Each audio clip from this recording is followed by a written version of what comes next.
भारत माता की जय। मां भद्रकाली। भद्रकाली अम्मवारी महत्यानिकी सम्मक्का सारलम्मा पौरुषानिकी रानी रुद्रमा पराक्रमानिकी प्रख्याति गांचिना वरंगल को रावणम संतोषंगा उंदी।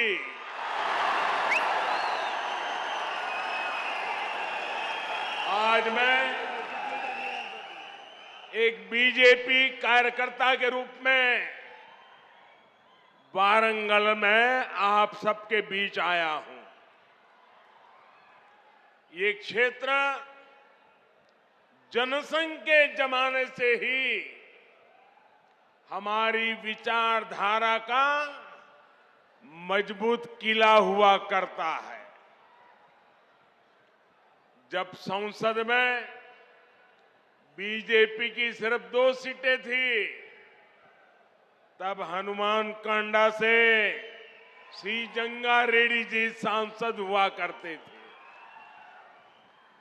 आज बीजेपी दुनिया का सबसे बड़ा राजनीतिक दल है, तो इसमें तेलंगाना की इस धरती की बहुत बड़ी भूमिका है। मुझे खुशी है कि अब यहां बीजेपी का निरंतर विस्तार हो रहा है। 2021 में यहां के म्युनिसिपल कॉरपोरेशन के चुनाव में बीजेपी अपने प्रभाव का ट्रेलर दिखा चुकी है। इतनी बड़ी संख्या में आप यहां पहुंचे हैं, इसका संदेश साफ है। अब विधानसभा चुनावों में बीजेपी यहां बीआरएस और कांग्रेस दोनों का पत्ता साफ करने जा रही है।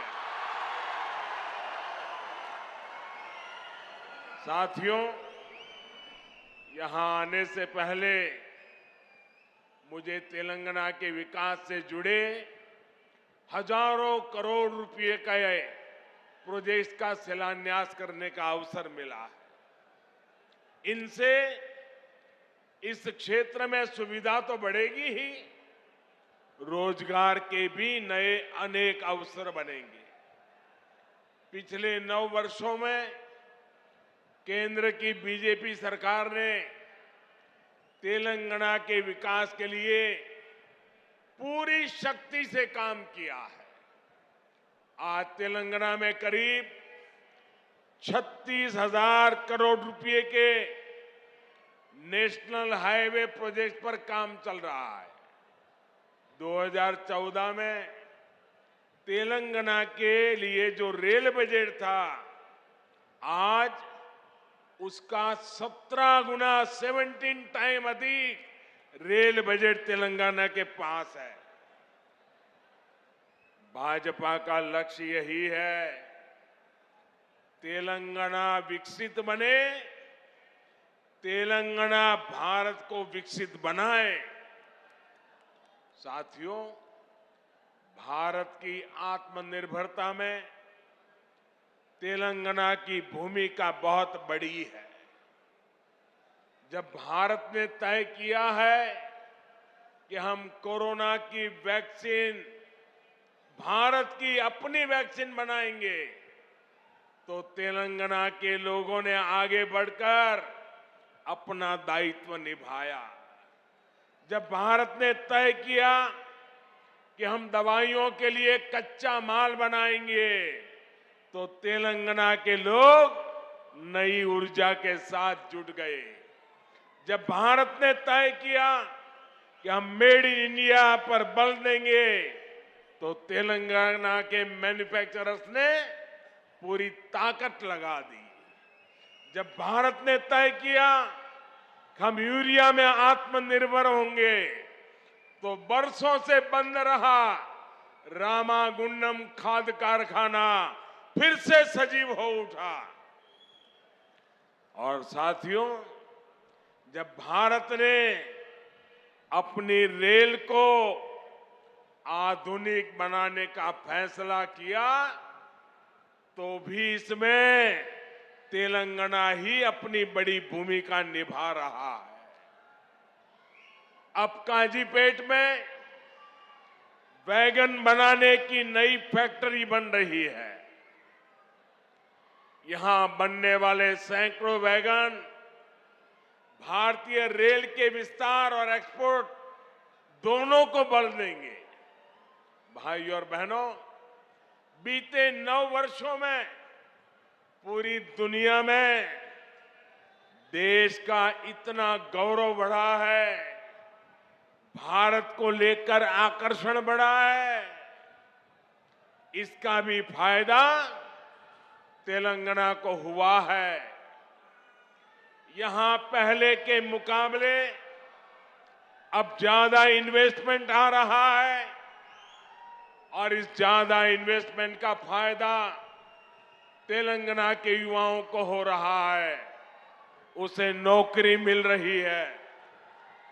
भाजपा सरकार ने दुनिया में भारत की जो साख बढ़ाई है, ये उसी का नतीजा है।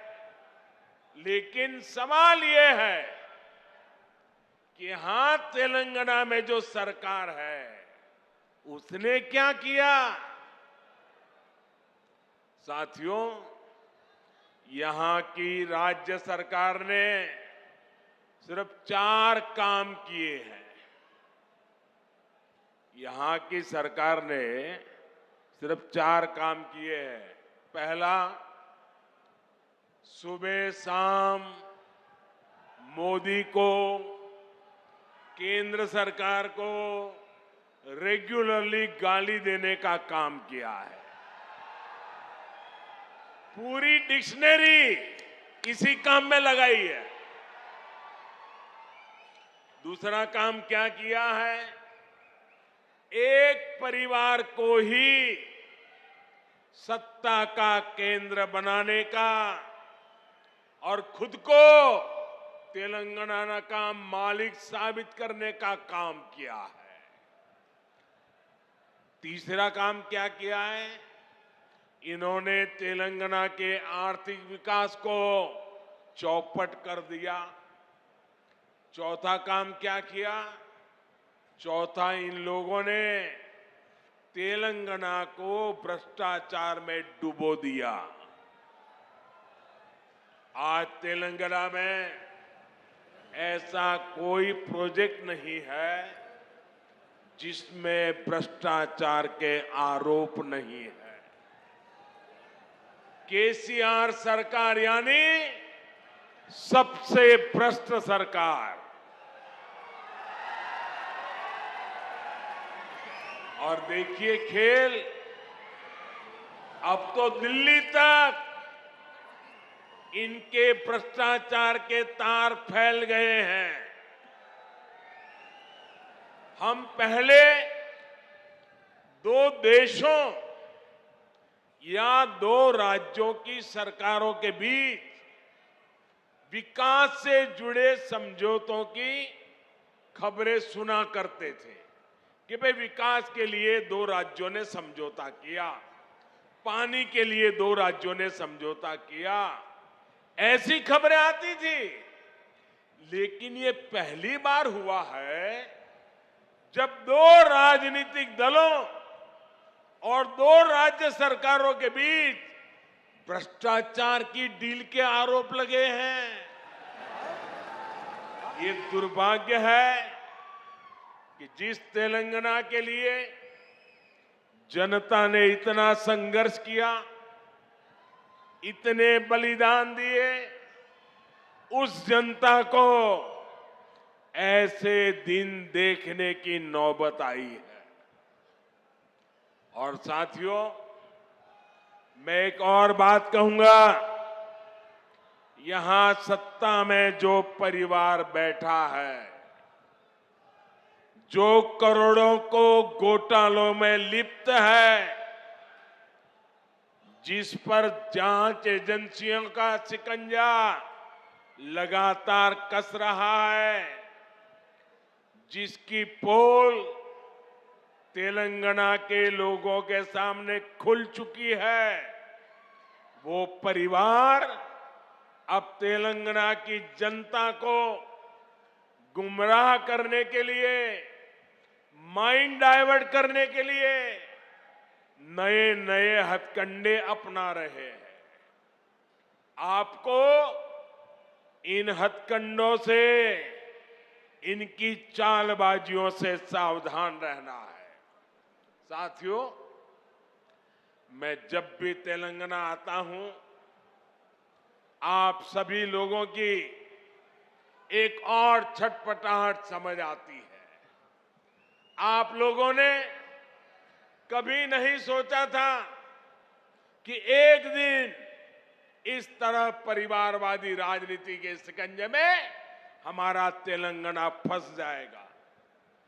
परिवारवादियों को सिर्फ अपने बच्चों, अपने बेटे बेटियों के भविष्य की चिंता होती है। उन्हें देश के, तेलंगाना के दूसरे बच्चों का भविष्य बर्बाद होने से कोई फर्क नहीं पड़ता। और देश के लोगों को, तेलंगाना के लोगों को एक और बात भी नोट करनी होगी। ये जितनी भी परिवारवादी पार्टियां हैं, उनकी नींव भ्रष्टाचार पर खड़ी होती है। परिवारवादी कांग्रेस का भ्रष्टाचार पूरे देश ने देखा है। परिवारवादी बीआरएस का भ्रष्टाचार पूरा तेलंगाना देख रहा है। कांग्रेस हो या बीआरएस, दोनों ही तेलंगाना के लोगों के लिए घातक है। इन दोनों से ही तेलंगाना के लोगों को बचकर रहना है। साथियों, किसी भी जनप्रतिनिधि के लिए सबसे बड़ा पाप होता है अपनी जनता का भरोसा तोड़ना। और यहां की राज्य सरकार ने तेलंगाना के लोगों का भरोसा चकनाचूर करने का पाप किया है। कितनी सारी उम्मीदें लगाई थी आप लोगों ने, लेकिन हर उम्मीद को तेलंगाना सरकार ने तोड़कर रख दिया। यहां की सरकार अच्छी तरह जानती है कि पिछले 9 साल में उसने तेलंगाना के लोगों को सिर्फ और सिर्फ धोखा दिया है। उसने राज्य में एक के बाद एक भर्ती घोटाले करके यहां के युवाओं के साथ विश्वासघात किया है। तेलंगाना आंदोलनों के वो दिन मैं कभी भूल नहीं सकता। कितनी बड़ी बड़ी बातें कही गई थी कि हम यहां लाखों भर्तियां करेंगे, युवाओं को सरकारी नौकरी देंगे, लेकिन आपको इन लोगों ने सिर्फ और सिर्फ झूठ ही दिया है। तेलंगाना में भ्रष्टाचार का जो खुला खेल चल रहा है, इसका सबसे बड़ा नुकसान यहां के युवाओं को उठाना पड़ रहा है। Telangana state public service commission scam के बारे में कौन नहीं जानता है। पिछले 9 वर्षों से तेलंगाना के लाखों नौजवान सरकारी भर्तियों का इंतजार कर रहे हैं, लेकिन यहां की सरकार ने सरकारी नौकरियों को अपने नेताओं की तिजोरी भरने का माध्यम बना दिया है। साथियों, तेलंगाना की 12 यूनिवर्सिटीज में हायर एजुकेशन को तबाह करके यहां की सरकार ने लाखों नौजवानों का भविष्य बर्बाद कर दिया है। आज भी तेलंगाना की यूनिवर्सिटीज में 3000 से ज्यादा टीचर्स के पद खाली पड़े हैं। आज भी तेलंगाना की सरकारी स्कूलों में टीचर्स की 15,000 से ज्यादा पोस्ट खाली पड़ी है। क्या ये इन स्कूलों में पढ़ने वाले बच्चों के साथ विश्वासघात नहीं है क्या? धोखा नहीं है क्या? इन लोगों ने आपसे वायदा किया था कि हर बेरोजगार को 3,000 रुपये का भत्ता देंगे। ये वायदा करके भी तेलंगाना सरकार ने नौजवानों को सिर्फ धोखा दिया, विश्वासघात किया। इन लोगों ने आपसे वायदा किया था कि गरीबों को 2 बेडरूम वाले 7 लाख फ्लैट बनाकर देंगे। ये वायदा भी यहां की सरकार पूरा नहीं कर पाई है। ये लोग किसानों के 1 लाख रुपया तक के कर्ज को माफ करने की बात भी कहा करते थे, लेकिन इस वायदे पर भी इनकी सरकार ने तेलंगाना के लोगों को सिर्फ विश्वासघात ही दिया है। साथियों, मुझे पता है कि तेलंगाना की ग्रामीण पंचायतें, यहां के सरपंच यहां की सरकार से कितने गुस्से में हैं, कितने नाराज हैं। ये बीजेपी की केंद्र सरकार है जिसने तेलंगाना की ग्राम पंचायतों को 12,000 करोड़ रुपए से ज्यादा सीधा देने का सुनिश्चित किया है। यहां की ग्राम पंचायतें ज्यादातर काम सेंट्रल फंड से ही करा रही है। केसीआर सरकार यहां ग्राम पंचायतों के सामने लगातार मुश्किल खड़ी कर रही है।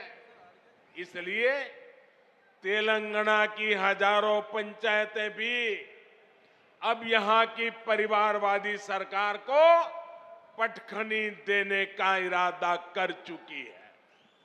साथियों, बीजेपी सरकार ग्रामीण अर्थव्यवस्था को मजबूत करने के लिए गांवों में ज्यादा से ज्यादा खर्च कर रही है। पैडी प्रोक्योरमेंट के माध्यम से यहां के धान किसानों को पिछले 9 साल में 1,30,000 करोड़ रुपए से ज्यादा दिए गए। मनरेगा के तहत तेलंगाना के गांवों में करीब करीब 25,000 करोड़ रुपए का काम कराया गया है। पीएम किसान सम्मान निधि के जरिए भी तेलंगाना के करीब 40 लाख किसानों के बैंक खाते में 9,000 करोड़ रुपए सीधे भेजे गए हैं।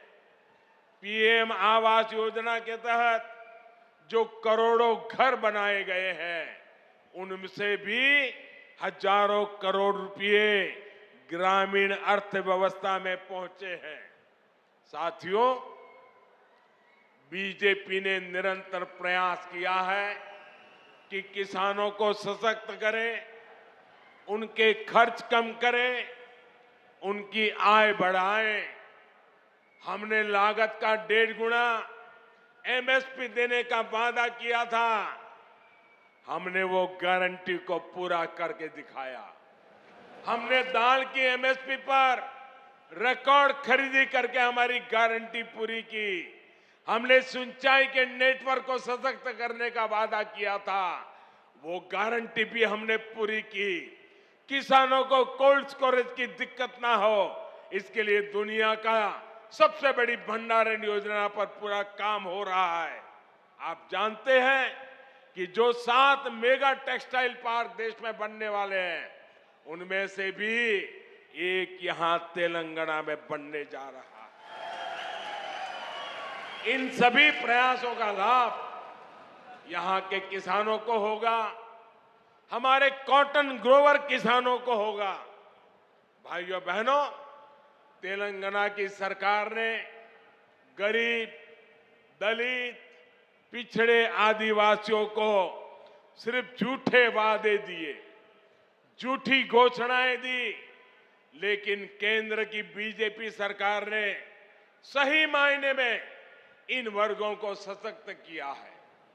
वारंगल सहित इस पूरे क्षेत्र में बड़ी संख्या में आदिवासी और पिछड़े समाज के लोग रहते हैं। पहले की सरकारों में हमारे आदिवासी भाई बहनों के साथ सौतेला व्यवहार किया जाता था। सड़कें हो, पीने का पानी हो, स्कूल हो, अस्पताल हो, हमारे ट्राइबल भाई बहन का नंबर सबसे अंत में आता था। आदिवासी क्षेत्रों के विकास के लिए बीजेपी ने पहले की सरकारों की सोच और अप्रोच दोनों को बदल दिया। हमने आदिवासी क्षेत्रों में सैकड़ों नए एकलव्य मॉडल स्कूल खोले। हमने वन उपज के सही दाम देने के लिए एमएसपी का दायरा बढ़ाया। हमने जनधन केंद्रों के माध्यम से रोजगार के नए साधन तैयार किए। आज आप देख रहे हैं कि इन आदिवासी क्षेत्रों में 6 लेन के 4 लेन के हाईवे बन रहे हैं, इंडस्ट्रियल कॉरिडोर बन रहे हैं, मिशन मोड पर 4G नेटवर्क की सुविधाएं तैयार की जा रही है। आदिवासी परिवारों में सिकल सेल एनीमिया की बहुत बड़ी दिक्कत है। अब बीजेपी सरकार ने सिकल सेल एनीमिया को जड़ से हटाने के लिए भी अभियान शुरू किया है। साथियों, आजकल कुछ लोग चुनाव से पहले जनता को गुमराह करने के लिए झूठी गारंटी लेकर आ रहे हैं। बीजेपी चुनाव के लिए झूठी बातें या झूठी गारंटी कार्ड नहीं बांटती। अगर बीजेपी हर गरीब परिवार को मुफ्त राशन देने की बात करती है तो पूरा राशन गरीब के किचन तक पहुंचता है।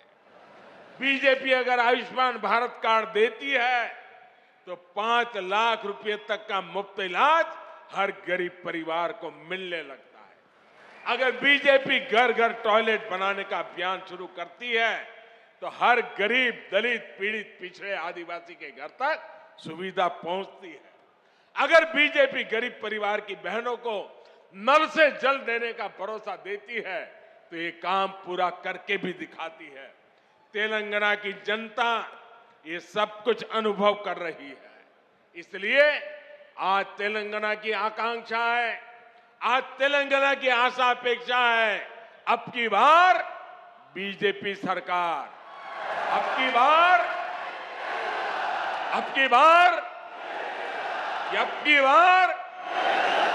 यही भाव मैं यहां वारंगल में देख रहा हूं, पूरे तेलंगाना में देख रहा हूं। भाइयों बहनों, ये बड़ी संख्या में आपकी मौजूदगी हैदराबाद में उस परिवार की नींद हराम कर रही है। और मैं देख रहा हूं अब तेलंगाना के लोगों ने भाजपा की सरकार बनाने का फैसला कर लिया है। मैं फिर एक बार आप सबको बहुत बहुत शुभकामनाएं देता हूं। बहुत बहुत धन्यवाद।